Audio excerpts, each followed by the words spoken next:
जय हिंद दोस्तों, आप सभी का स्वागत है आपके अपने परिवार में। तो कल जो है सुप्रीम कोर्ट के माध्यम से जो है एनआईओएस डीएलएड पर जो है एक बहुत बड़ा फैसला लिया गया है, लेकिन उस फैसले को अभी तक सुरक्षित रखा गया है, अर्थात बहुत जल्दी जो है उस फैसले को रिलीज कर दिया जाएगा। मेरे पास बहुत सारा अभ्यर्थी का कॉल आया जो एनआईओएस के माध्यम से वो डीएलएड कर चुके हैं और उनको औपबंधिक नियुक्ति पत्र मिल गया है।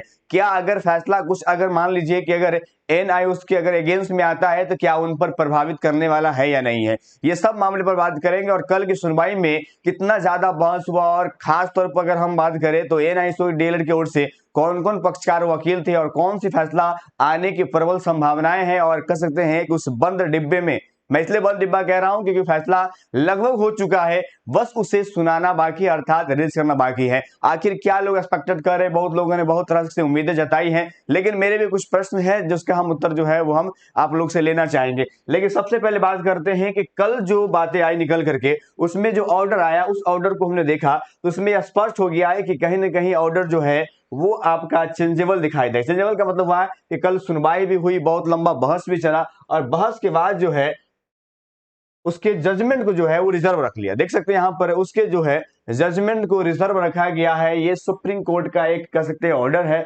और इस ऑर्डर पे अगर बात किया जाए तो सारा सुनवाई हो चुका है और इसको कह सकते हैं कि ये कर लिया गया है। मतलब देखिए यहाँ पर देख सकते हैं यहाँ पर जजमेंट जो है आपका रिजर्व यानी सुरक्षित रख दिया गया है। हियरिंग हुआ है और जो हियरिंग हुआ उसको कंक्लूडेड कर दिया, मतलब कहने हुआ उसको जोड़ दिया गया है, अर्थात सारे डिस्कशन को जोड़ा गया है। यहाँ देख सकते हैं तो यहाँ पर वरिष्ठ वकीलों का एक पैनल था जो एनआईओएस के माध्यम से था, जिन्होंने अपनी पक्ष बहुत मजबूती से रखा गया है। अब ये मजबूती कितना है, क्योंकि जहां पर मजबूती पक्ष के साथ साथ जो है एक चीज निकल कर सामने ये आया कि जो जज साहब थे उन्होंने एक बात को लेकर के ज्यादा की स्थिति थी, और क्या था, इन सर्विस और आउट सर्विस को लेकर के। अगर इसमें कोई फैसला अगर मान लीजिए कि आश्चर्यचकित वाला अगर आ जाता है तो वो इन सर्विस और आउट सर्विस को लेके आएगा, जहां पर जज जो है बहुत मजबूती से बात कह रहे थे। देख सकते हैं यहाँ पर प्राथमिक शिक्षक भर्ती में फैसला सुरक्षित रखा गया है। उत्तराखंड का मामला था, आपको पता है, नंदन बोहरा के दोनों के बीच में था।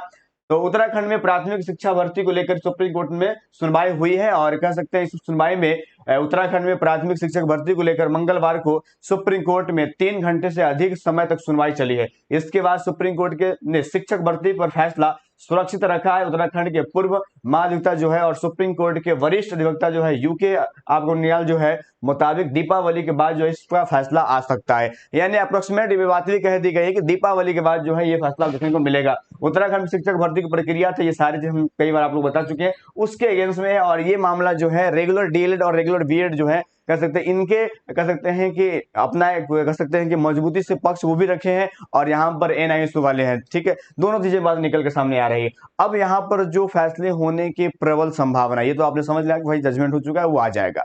अब आता है कि आखिर होगा क्या, क्योंकि बहुत लोग चिंतित भी हैं, मेरे पास बहुत सारे लोग कॉल भी कर रहे हैं।